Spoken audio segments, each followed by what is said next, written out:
let's get the latest from the conference. We now cross to our reporter, Natasha Phiri. Natasha, a very good afternoon to you once again. So earlier you spoke to Lindiwe Sisulu just to get her take as she oversees one of the commissions that will be in discussion today. Talk to us about just some of the key points that President Cyril Ramaphosa raised, of course, saying that it is imperative that the party comes up with credible solutions to address, poverty, unemployment, and of course, inequality.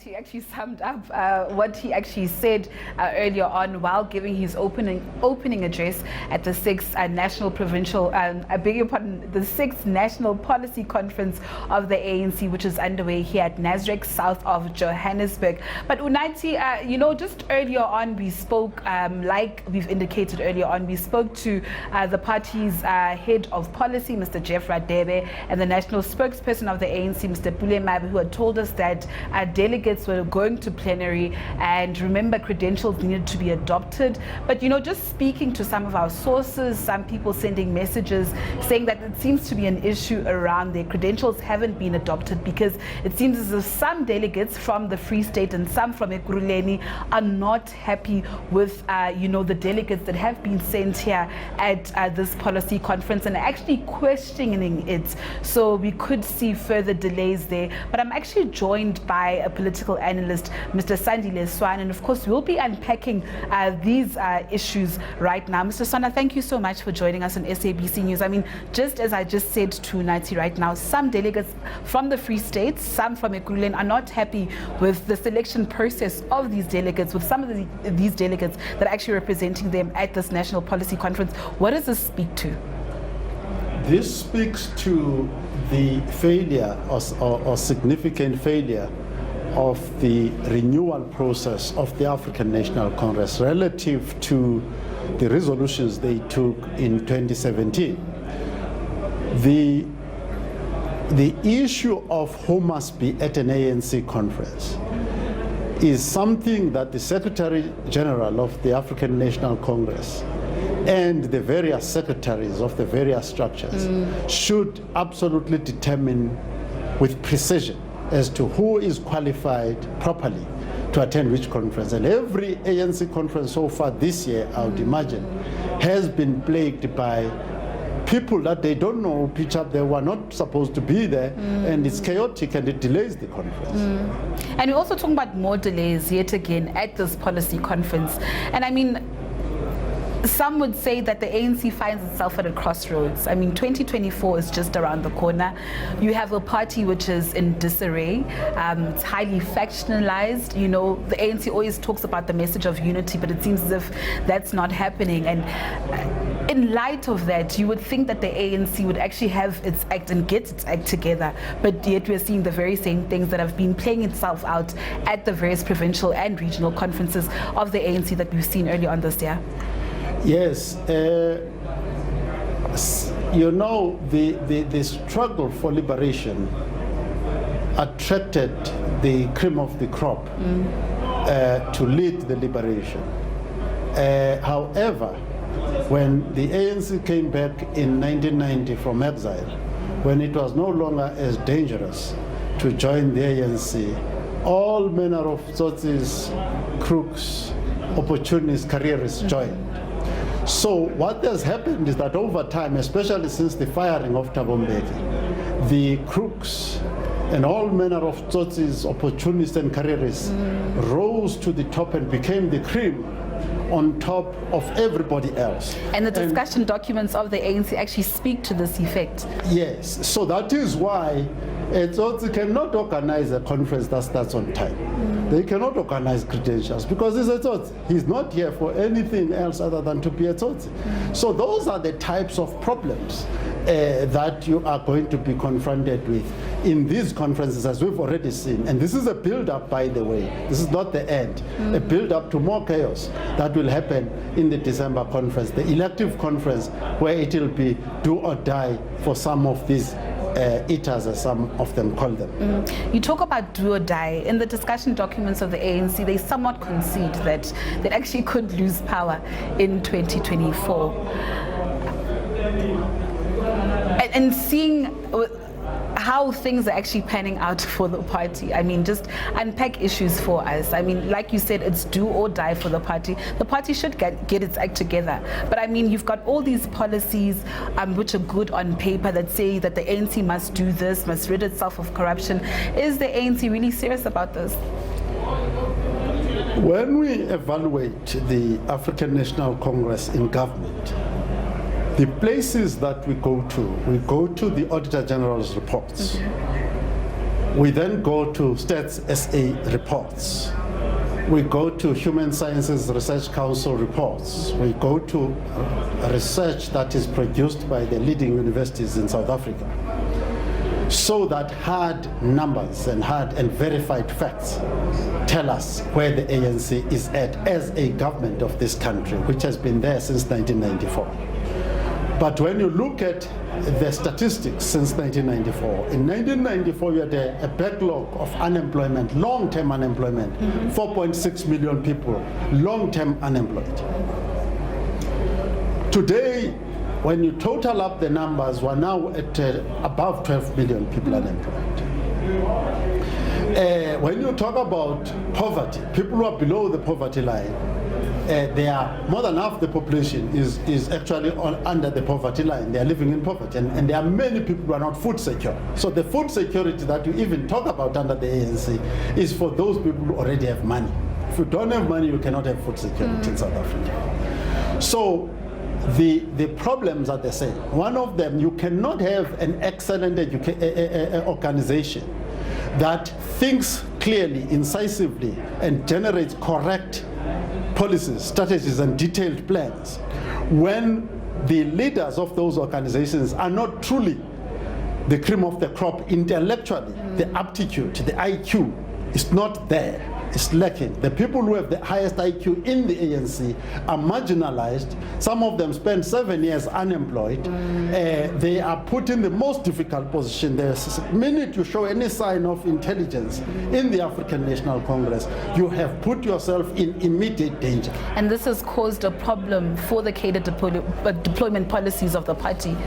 Yes, the cadre deployment of the African National Congress, if the African National Congress was indeed an organization with an excessive concentration of the most gifted, most capable, most diligent, most productive people, cadre deployment would probably have produced the results.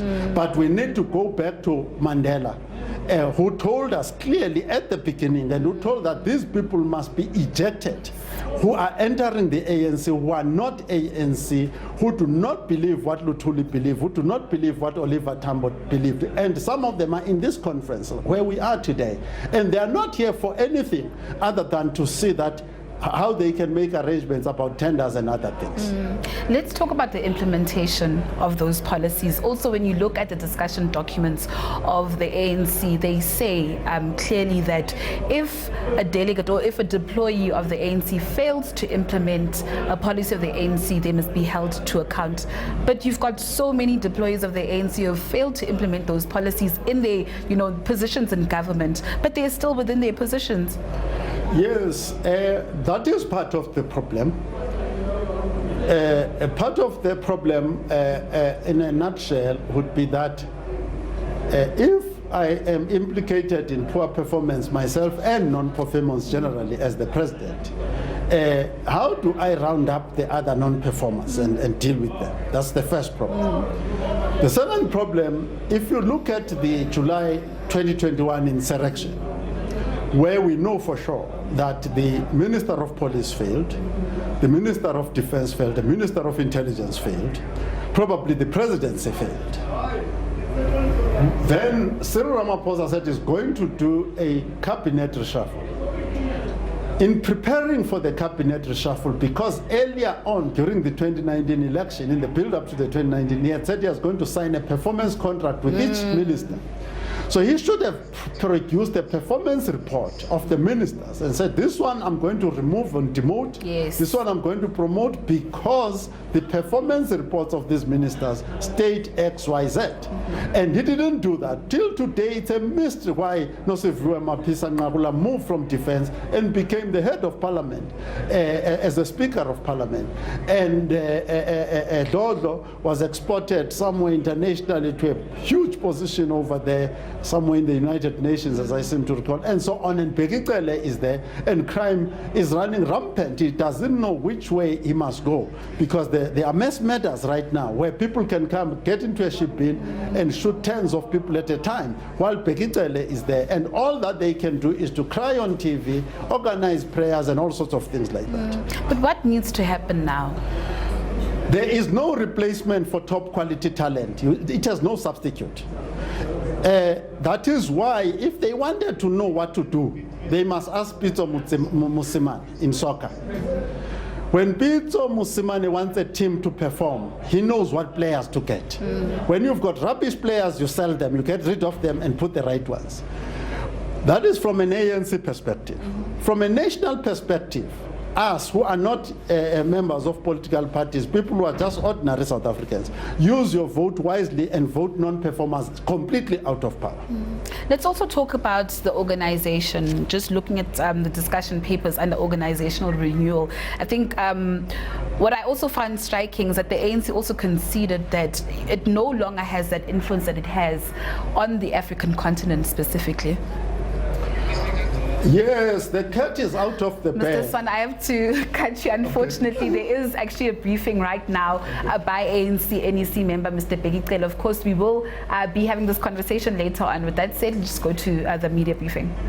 3 perpetrators that killed the mayor of Charles Collins municipality last night. We congratulate them. Today, at about 12 midnight, we were woken up about what happened in Krugersdorp, around the dumping mines there, where the group of 22 people were doing the video music. There were 12 women and 10 men. As they were 2 hours after they've arrived, around about 5, they were attacked by 10 men on blankets and balaclavas. As they tried to run away, they shot at them. They were forced to slip down, and the other 10 similar men came, and they started to rape them. 8 women were raped.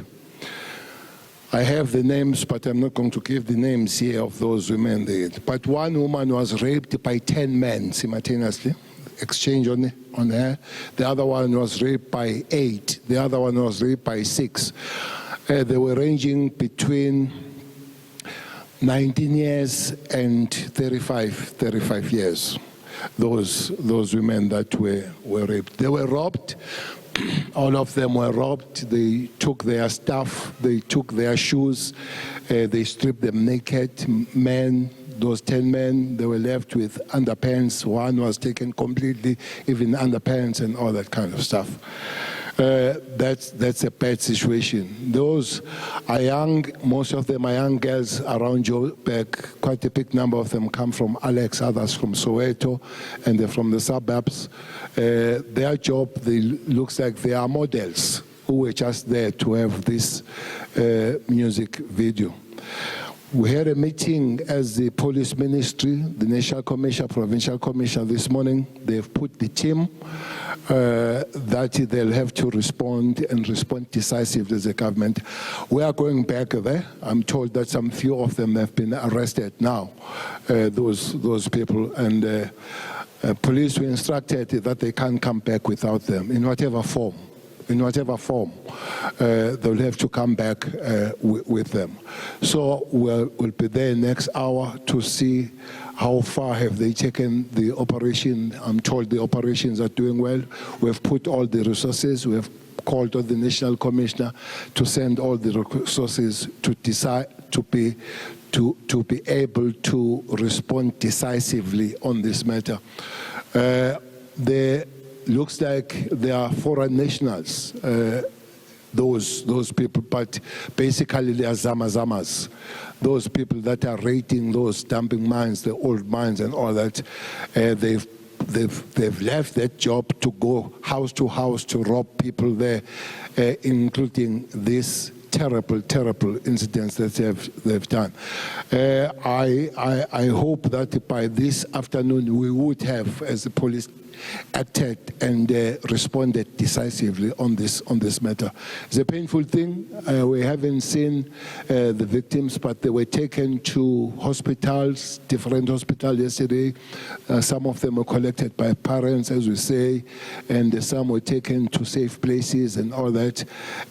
But we will be there to continue to make sure that such a thing is the government has responded fully and decisively. So thanks. Thanks, Comrade Beki, and we must commend you and your team and our president as well for using the occasion of the 6th National Policy Conference to highlight such a critical matter and call on yourselves to act with the necessary speed. If there are questions that members of the media may want to ask, okay, we can have a roving mic. Where is the team? Okay, Nomalungelo, you'll start. My name is Malungelo Boy from Newsroom Africa. Minister, just a clarity, did you say 3 suspects have been arrested? I just want to get that correctly. Yes, that's my last report now, that already 3 suspects have been arrested. Okay. The next one, are you covered? Yeah, Okay. that was it. Just wanted to confirm, are you on your way there now, Minister? Are you going there now? Yes, I'm going back there to see how far have the operations gone, because the operations are continuing, starting from 11 this morning until all of them are found. I'm told that some of them are in the place called Plastic View, which is informal, some sort of settlement. If they don't find them, those settlements will have to be down. Some, I'm told, that they got in a hole. There's some holes there. They'll have to find the thing of getting them. The police will have to go in the holes and find them out there. So we are there to see how far have that gone. But as I've said, that that response will have to be serious, and in a way that the authority of the state and the protection of those young women is very clear. Okay, you may proceed to ask. All right, thanks. My name is Moloko Mloto from ENCA. Minister, when you make an analysis together with the police's top brass, considering this never-ending violent crimes, whether they are committed by South Africans or foreign nationals, what are the underlying reasons, and as far as you are concerned, why these criminals continue in this manner unabated? Your assessment, why does it seem that they don't seem to fear anything?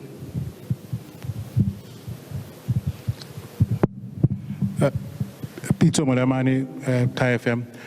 Minister, I assume that you might be aware the West Rand, especially the areas of Randfontein, Krugersdorp, Kagiso, there's been a lot of protest, Minister, with regard to the Zamazamas, and whereby communities have complained that there hasn't been any action and like so. Can there be a plan, Minister, to address this issue? Because now what happened this morning, Minister, for sure it's a sign that now it's getting out of hand. Can there be a plan, Minister, or what is the Minister's plan now moving forward? Thank you.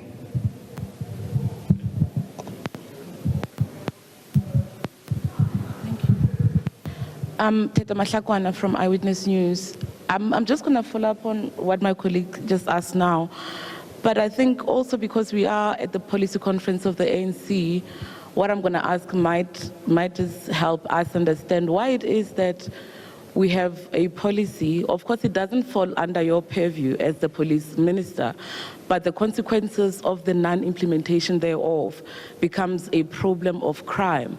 Because as far as we as South Africans know, those disused mine dumps should be sealed off. The impetus lies on mining companies to seal them off and ensure that they are not accessible. We would not have a crisis of zamazamas or people who can commit such atrocious crimes and escape through them if the ministry responsible for ensuring that they're sealed off was actually doing its work. So is the failure of the Minerals Department in this instance making your jobs difficult as the police? Okay. Let's allow the minister to answer, then we'll come back to take another. The first question of what is this generic criminality? Maybe it goes to the question that has been raised. Are these sins organized? As I've said, I'll repeat, we don't have evidence of that. They happened. The only common thing they do, they put fear on South Africans. No doubt about it. But to say they are organized, we still act as we find them. Tell us that they are happening in a pocket of criminality that is not organized, but having one outcome of bringing fear. As I've said, that people that were arrested that killed the mayor, they said they went there for robbery. They saw him buying a lot of meat. But 8 people, they went to his house. 3 of them were arrested. 1 is positively linked already. So it's got nothing to do with, as it would happen, people going to shoot at the ship-ins. The most infamous one will be Orlando and KZN, Sweetwaters. All those that in KZN have been arrested by now and they've appeared in court, and their fight was on drug issue rather than it organized. Indeed, Orlando, they haven't found them, but we are trying to find the motive. Why 13 people out of Orlando came from one village, from Mzimkhulu, because 13 people were buried on one village, Mzimkhulu, that died in Orlando. So it might be a different kind of pursuance from those people to here. The question of today, Azamazamas, maybe linking with the second question, Azamazamas. Look, we have created the unit. That unit started in Free State. I'm sure some of you, unfortunately, it was not very much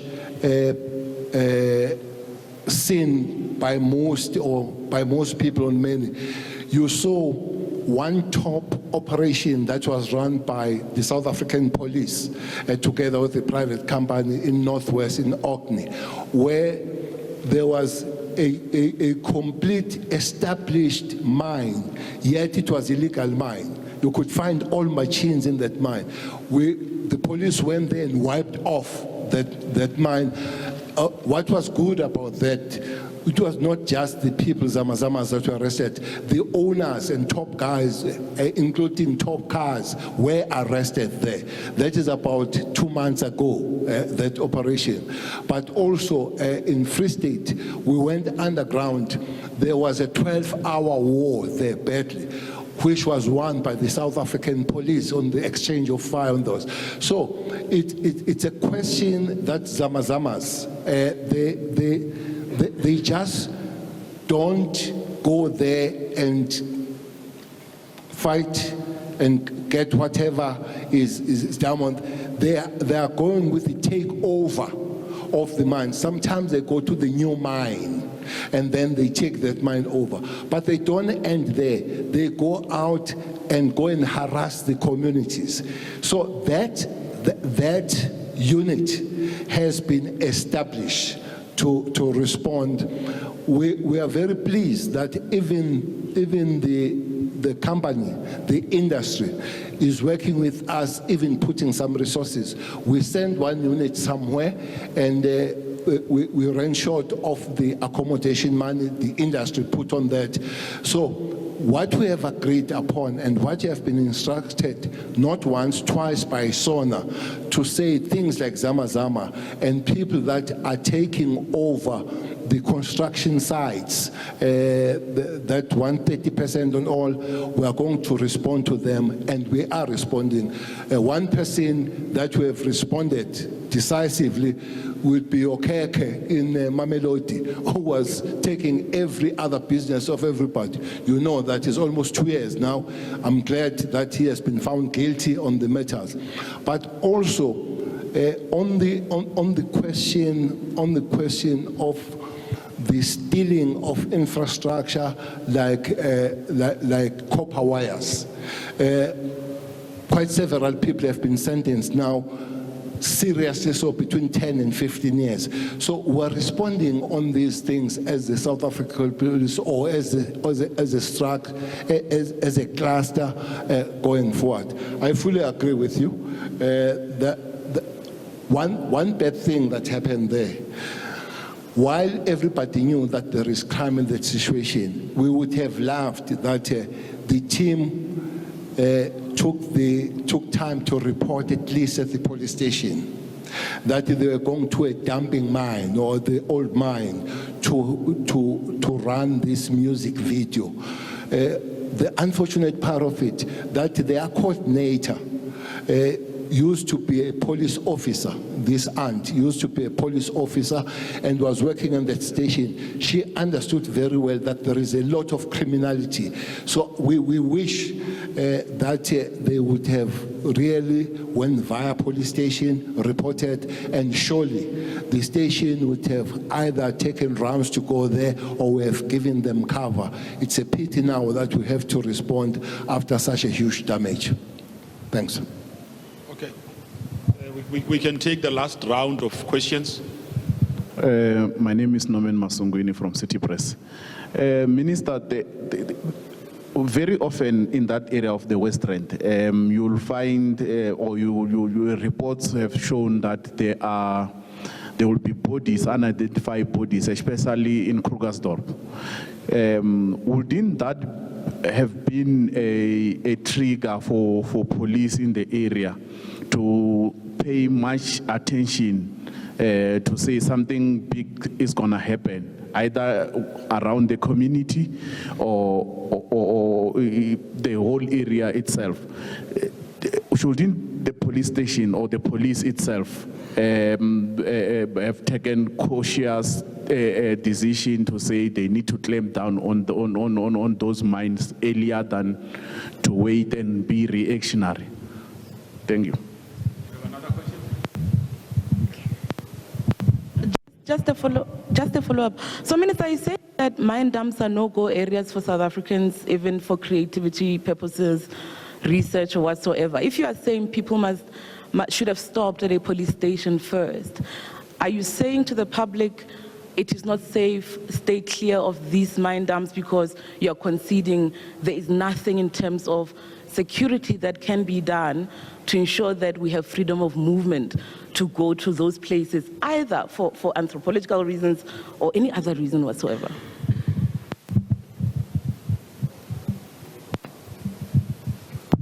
Thank you, Minister Scoven again from ENCA. The ANC's policy documents also highlight syndicates and gangs like these as one of the major problems putting peace and stability at risk. From your information, how many of these gangs, illegal mining gangs, are operating in that West Rand area? Is it a case where the informal settlements around Durban Deep, Bakersdal, Krugersdorp are completely dominated by these Zama Zama gangs. And then, Minister, why did you mention that they are foreign nationals? And have you confirmed that they are foreign nationals? Thank you. Okay, last one, unless there's another hand. Thanks. Moloko again from ENCA. Minister, you are correct when you say these criminals are instilling fears in South Africans. But considering the fact that one of the primary functions of the state is to protect the citizens, why is the state failing to protect South Africans against these marauding criminals in our country? Your question with the lady seems to be similar. I agree South Africans need to be safe wherever they go. But it's not something that is not happening, that a certain group of people, or even individual, if they feel that they are going somewhere, they touch base with the police stations. There are quite several places. At Nyanga and Langa in Cape Town, there's a high level of hijacking of cars. But why they are hijacking those cars are Uber. They want money and to get stuff from drivers like the cars. So when drivers go in those townships, they pass by police station to report that we are coming here. Here is a known place that it has crime. Somebody was working at that police station as a police, so she would know. She's one of the conveners or coordinators of this group that was there. Was simply saying life would have been better for all of us if she had just gone past police station, because she has information that the place has criminal activities. I'm not saying that you need to report everywhere you go, but there are times when, if you know you have information that there's criminality there, it would be better to work in prevention rather than reacting. So that's a call we are making. But it's fine for South Africans to move around. But this time, that lady who used to be police in that station should have really helped us. Surely we would have taken and given extra cover to the group. Is not permanently there, just this music video and get out of it. So I'm not saying that South Africans must go and all the time report to the police station, but there are times that it would be fine and better and safe for all of us to do so. On the question of South African must be safe, I agree. But one other thing that make countries, all countries and all nations, at present moment, South Africans are 60 million, and there are 176,000 police. But even if you make half of South Africans police, if the other half does not cooperate with the police, it won't work. So it's important that communities work with the police. Where communities work with the police, we have quick results, as it happens in Alex. In Alex, people were shot and killed. The president, next morning, we were given a proper information, and we arrested those people. We have seen them. All they have appeared in court. Yesterday, in KZN, in Maran Hill Plaza, they were given information by the members of the community in a bus that was driving from Durban to Cape Town with a guy who got with a rifle in a bus and 90 bullets. And we found that guy. We have already linked him with 9 murders in KZN. So it helps that we work with communities at any given time. We make this call from the communities. Maybe again on this modus operandi, is it similar? No. I'm sure you saw on news what happened, the group that robbed a certain shop in Mpangeni. And they had their encounter with the police near King Shaka Airport. We congratulate the police; they did a good job there in KZN with those people. So it's a different things when it comes to their motive of attacking these. Attacking the people and different people, and the police responding to different crime scenes and different crime activities. So we will work, and we, at the present moment, the police, while I would agree that prevention will be much better, but the reaction of the police of late have been much better. You saw the guy called Barra in Western Cape, who was arrested and is charged with 31 cases. Among those, there are 19 dead bodies that he has killed. A young boy of 30 years and a teacher by profession, doing those things. I hope even the document that is there emphasizes on prevention. Prevention of crime cannot be of the police alone. Hence, we talk about environmental design. Hence, we talk about the better lighting, better roads, numbering, the clear streets, less vegetation. All that helps the police to do their work much better. As we go to peace and stability, maybe coming back to the conference, those are the emphasis that we'll be making. That if there are no housing, if there are no streets, if there is no lighting, no house numbers, there are places it doesn't matter how much you try to explain to the police, they will never find that place because there is no address. I've been in Cape Town. I don't know if you have seen the place called COVID-19 Township there, where everything is you can't move. There is no lighting, no streets, nothing. So it's environmental design and improvement of life itself and better human settlement there will make policing much better. So crime is a combination of many other things that together with other departments we must respond. I don't know if I still remember the question. That will be the last one here. You want to just repeat? I was asking that the crime in the West Rand is so high that wouldn't that be a... If you have noticed, Okai Molau spends more time in West Rand under Gauteng policing, under Mawela himself. We have been in Randfontein for several times, Kagiso and all that. We're trying to prevent. But these organized criminals, somebody asked, do we know how many are these groupings? No, we don't know how many they are. But they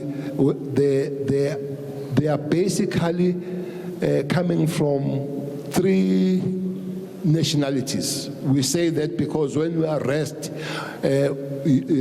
usually we find that those are people from Mozambique, people from Lesotho, and people from Zim.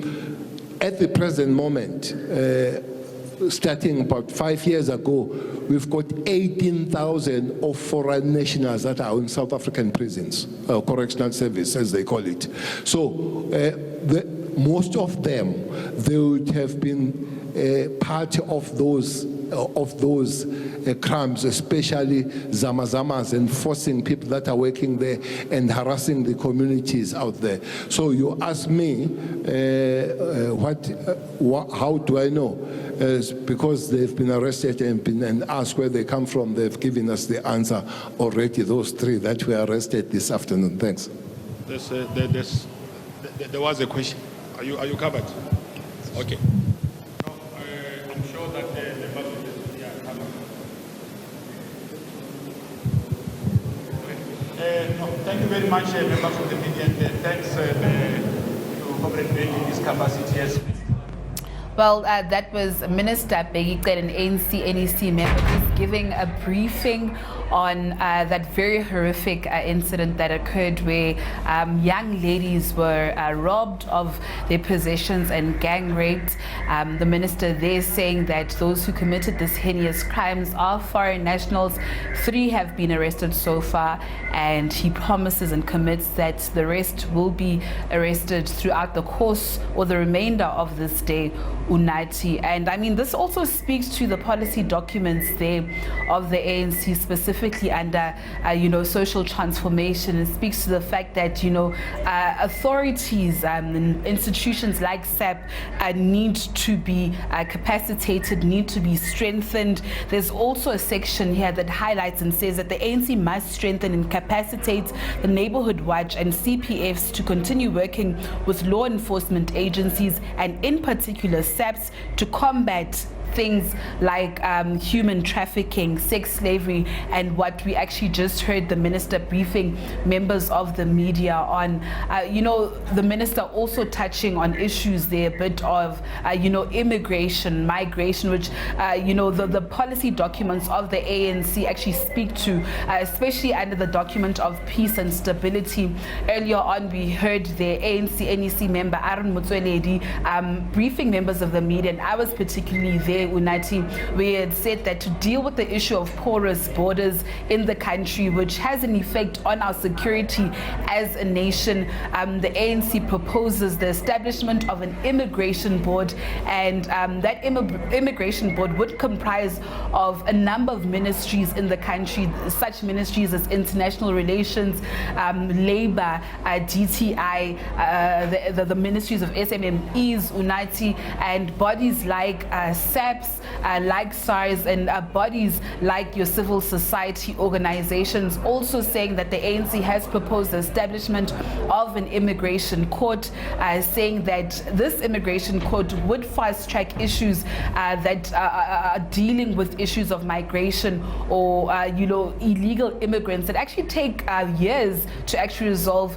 in our courts of laws. He also said that the ANC wants to propose, Unati, the professionalization of those immigration officers, saying that from if it is adopted as a policy, immigration officers should be hired and should actually have experience, legal background experience and policing experience. So these are just some of the issues that will be highlighted here at the 6th National Policy Conference of the ANC, which is currently underway.